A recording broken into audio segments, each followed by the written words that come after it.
Moikka!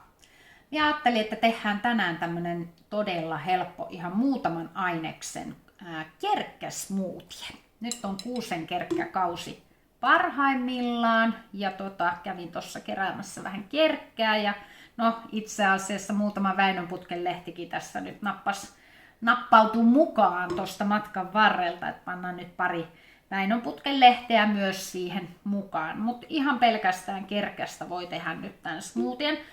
Tai toki justiin, jos siellä on pihamaalla sitten jotakin muita kivoja yrttejä, niin mikä jottei voi ottaa siihen mukaan.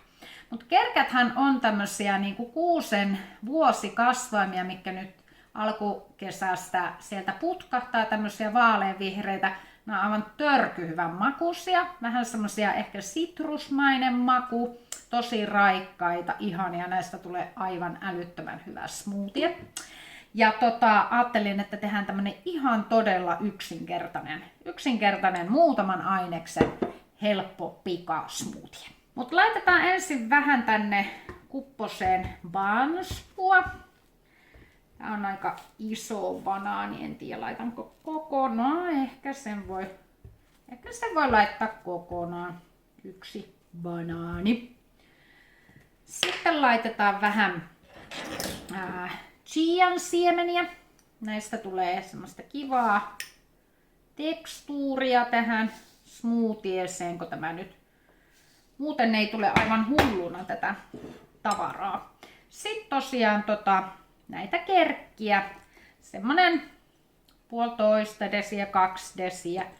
Mulla nyt tässä on aika paljon näitä. Olen sitten myös vähän huuhellut näitä, huilauttanut vesihanan alla enimmät pölyt pois.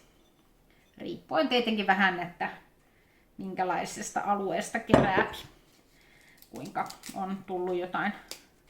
Ja koska tämä video oli pätkässy sitten ihanasti tuossa lopussa, niin lisäsin tähän sitten kauramaitoa päälle. Ja ensin kannattaa pienen kauramaitomäärän kanssa ensin surauttaa nämä ainekset tässä sekaisin ja sit voi laittaa lisää vielä kauramaitoa tuohon päälle. Ja ei muuta kuin suruttaa sitten sekaisin. Ja jos haluaa ruokasampaa tästä, niin voi laittaa just vaikka maapähkinävoita tai jotain pähkinöitä sinne sekaan vielä sitten. Tai jos haluaa vielä vähän kirpsakampaa, niin voi pikkusen tirauttaa vielä sitruunaa tai limeä vaikka sinne sekaan.